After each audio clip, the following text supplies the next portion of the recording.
Alrighty, welcome back everyone. We just talked about early signing day and how it's going to be absolutely crazy. A lot of different guys to watch. Dallas Wilson feels like the main guy to watch, one of the top wide receivers in the country, current Oregon commit. Will he be that at the end of the day is definitely a big-time question, definitely something to watch as we move throughout the day. It sounds like Texas has already kicked up a couple of spots with the Michael Terry recruitment, so definitely we'll update you on Friday with all of the movement and give you an idea of where everyone landed after a crazy day that is going to be today. But let's get into a little bit of a big game breakdown. We got to give love to Boise State UNLV. Don't want to shutter this one away, so wanted to give it a little bit of big game breakdown love, and it's one of the biggest games of the weekend. It is one for a spot in the CFP one way or the other. It's one of the three games that is you win, you're in, you lose, and you're all the way out. Definitely going to be a really interesting game to watch, and when you look at this game the first time around, it was very, very close. But Boise State was able to pull away. They were able to get a 4th and goal early in the fourth quarter, had a 14-play, 8-minute drive to finish it off. That was kind of all she wrote. Boise State was able to finish it, and now they're able to host UNLV this time around, and definitely will be a very interesting game to watch. But it's one of those games where Ashton Jeanty has been one of the most remarkable running backs all year. He's been absolutely incredible, one of the best players in the entire country, and will be in New York at the end of the year. Against UNLV the first time around, went for 128 on 33 carries, had a little bit of a slow start. It's happened different times throughout the year where he just gets better and better throughout the game because the defenders get a little bit more tired of tackling him throughout the game. But he was very solid towards down the stretch of that last game. Definitely would like to get off to a little bit quicker of a start in this one. If UNLV is going to be able to slow you down early, they obviously have the offense to put some points on the board. Although Boise State was able to slow them down last time, Malik Williams a little bit more comfortable in this offense this time around. Definitely something to watch as we get into this one. The UNLV run defense is 14th in the country heading into this one. They're only allowing about 104 rush yards per game. They're 15th in the country in yards per carry. Obviously, a lot of that stuff is going to kick up just a little bit with the way that Ashton Jeanty is playing, but Jackson Woodard, all those linebackers in the middle are going to be huge. He had 14 tackles in game one. Might just have to have more than that in this one. So going to be a huge player there. On the other side, you have a rushing attack led by Malik Williams that is an absolute problem. He's really, really incredible. Got over 100 yards in game one when they played, but did have an interception, did get sacked 6 times. So want to eliminate some of those mistakes, want to be a little bit more deliberate with the football. If you can do that, if you can eliminate some of those mistakes, this UNLV offense is very, very hard to slow down. They do such a good job of staying in front of the stick, such a good job of stealing a lot of the eyes of the defenders. Becomes a really, really tall chore if you cannot take the ball away to stop this offense. So it's going to be really interesting to see what happens with this because both these teams like to run the ball. That is not a mystery to anyone, but both these teams are very good at stopping the run. You have Boise State 6th in the country in rush yards per game. UNLV is 7th. But on the other side, Boise State is 12th in the country in rush yards allowed per game. UNLV is 14th. So it's going to be a battle. It's going to be one of those things where maybe it just comes down to what happens in the pass game. And the defense and the pass defense is not good by any means. Both teams are below 100 in pass yards allowed per game, and Boise State's pass offense is 70th in the country. That's the biggest of the bunch. That's the top of the bunch in terms of the pass game. So it's not going to be one of those games where you see tons of deep balls, you see tons of big-time plays downfield. UNLV was able to hit a couple the last time they played, but probably not going to be that big of a factor in this one, but maybe it is that thing where they're at a stalemate in the run game. Maybe it is the couple of big-time plays over the deep part of the field where they're not all that comfortable making the plays, but maybe you're going to have to at some point this weekend. And then something to watch as well, turnover margin, UNLV is over 1 per game. Boise State about half that, so definitely something to watch. Boise State did win at 1-0 last time. If UNLV can take care of the ball just a little bit better this time around, definitely going to be a really interesting thing to watch. And I think when we're talking about the pass game, you got two guys, one on either side that are going to be interesting to watch. Ricky White, one of the best wide receivers in the entire G5, one of the best wide receivers in the country as far as I'm concerned, over 1,000 yards in the year, 11 scores, and then you have Cameron Camper on the other side, a big-time player, definitely a huge player for them,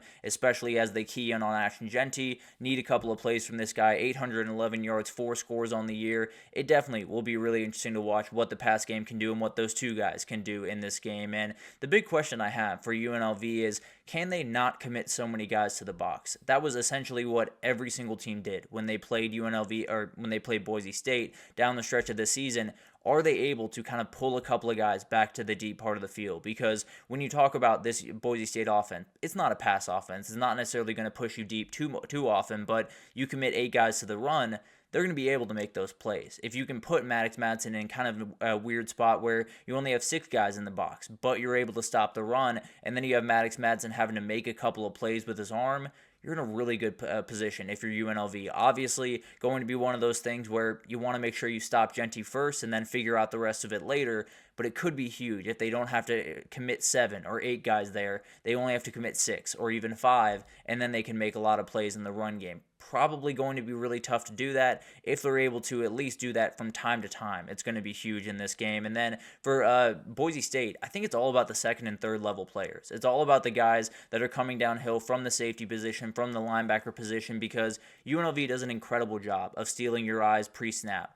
You have to make sure you have your feet where they're supposed to be. You have to make sure that your feet are under you, that you're not getting ahead of yourself, that you're not over pursuing, or you're going to have a lot of problems. And we're talking about a lot of the different things in this game. They've been relatively even, right? You have the rushing offense relatively the same, both top 10 in the country, run defense, both top 15, pass offense and pass defense, both not elite by any means. The one difference in this game could be red zone scoring. You have UNLV sitting at 89% in the and for good for 32nd in the country. You have UNLV all the way back at 80%, 93rd in the country. Could be a huge moment in this game where if you can't turn it into 7 if you're UNLV, you're in a really tough spot, especially with the way that Boise State runs the ball. You definitely want to be able to finish off drives if you can. So this is a CFP matchup, no two ways about it. It's definitely for a spot in the CFP. If UNLV wins, they'll likely be that 12 seed. If Boise State wins, they could be the 3 or the 4 seed. So in a great spot as we go into this one. It's going to be a really special one. So let's talk about some players that have to rise to this moment. Matt Lauder is a huge player in this game, the Boise State tight end. When you talk about this Boise State pass game, it's a lot of one-read stuff. It's a lot of get the ball out, 3-step hitch, get the ball where it needs to go, where it's designed to go.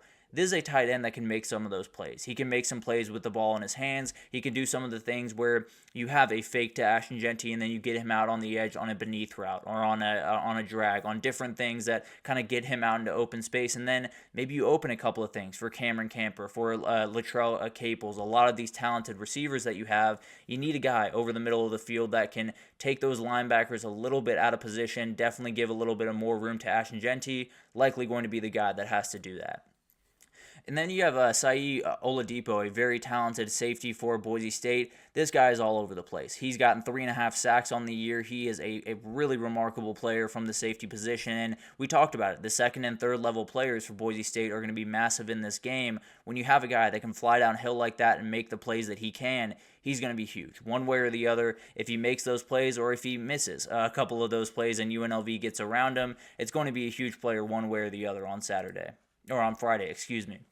Kylan James, the running back for UNLV, I think he's going to be massive. This UNLV run game predicates so much on rotating guys in and playing around with different formations and playing around with multiple running backs. So you talk about this guy, it's not just when he has the ball in his hands. It's sometimes he's a lead blocker on a play. Sometimes he's the guy that gives you the RPO option when he kicks out of the backfield and you fake the handoff to a guy like Jaden Thomas and then kick it out to Kylan James. A lot of really talented running backs on this team, and Kylan James is the guy that I think could open this up just a little bit for him. And then Jackson Woodard, maybe the most important player that is not named Ashton Genty in this game. When you talk about a guy that is at the very center of his defense that's making just about every single play you could possibly make, it's going to be this guy. He's hugely important in this game and definitely could be the X factor if UNLV was to win. But let's talk about keys to the game. We'll start with Boise State. I think you have to pace Genty's load just a little bit in this game. He has 312 carries on the year, over 1,600 yards after contact. He's been absolutely incredible. And it's not necessarily to say let him take a backseat in this game, because obviously it is the biggest game of the year, but it is to say you want to make sure you don't get him out of the gate too quickly. Those defenders are going to be very well rested early in the game. They're going to be very willing to give a lick to this kid. if you get him in a position where he's not getting better throughout the game, he's actually hurting a little bit in the fourth quarter, you're going to be in a really tough spot to try to finish this one out. Defensive discipline, a huge part of it. We talked about the UNLV pre-snap is a ton to deal with. A lot of different motions, a lot of different personnel groups, and you just can't overcommit. They have too many athletes on the outside at the running back and wide receiver position that you just cannot get yourself in a bad position. They have to stay disciplined. They have to keep their feet under them and then make a couple of plays on these running backs and wide receivers. Handling the moment, it's a huge moment for Boise State as a program. They're on the cusp of their first CFP berth, their first bye in the CFP. A lot of different things on the table for this program. Tons of pressure the last 12 weeks have been mounting. Can they keep their cool? Can they finish this off? Or can UNLV take the momentum they have, kind of playing with house money, and get a win here? UNLV, the Ricky White mismatch is going to be huge. He is an absolute difference maker on the outside, will be the second best playmaker in this game. And the Boise State back end, 123rd in pass yards allowed per game. Maybe it's just find this guy in one-on-one matchups. Maybe you can hit him deep a little bit more than I'm thinking right now, and it would be this guy if you were to. And he also just blocks kicks just for fun. He has 3 block kicks on the year. That could be a huge X factor in this game. And then Jaden Thomas's development has been huge. He only had 43 yards on 7 carries in the last game. He's topped 100 yards 3 times, has scored in every single game since then. He's going to be a huge factor in this game. It could be that that run game is a little bit more potent, a little bit more dangerous now that he has kind of come into his own and made some big-time plays for this team. And then you got to force passing downs. Maddox Madsen is not a guy that is going to outright beat you. He can definitely execute an offense. He can definitely make the plays they need to, but if you put them behind the sticks in a 3rd and 9, 3rd and 8 situation, this pass rush that has 36 sacks on the year is going to be able to get after that guy, is going to be able to cause mistakes, and then things get really interesting for UNLV in a hurry. And frankly, I've gone back and forth on this game quite a bit. I've toyed around with some different ideas. I'm going to go with the upset. I'll pull the trigger on this one. I think UNLV wins this game. I think they're coming in with a little bit of energy, a little bit of house money attitude as they go into this one.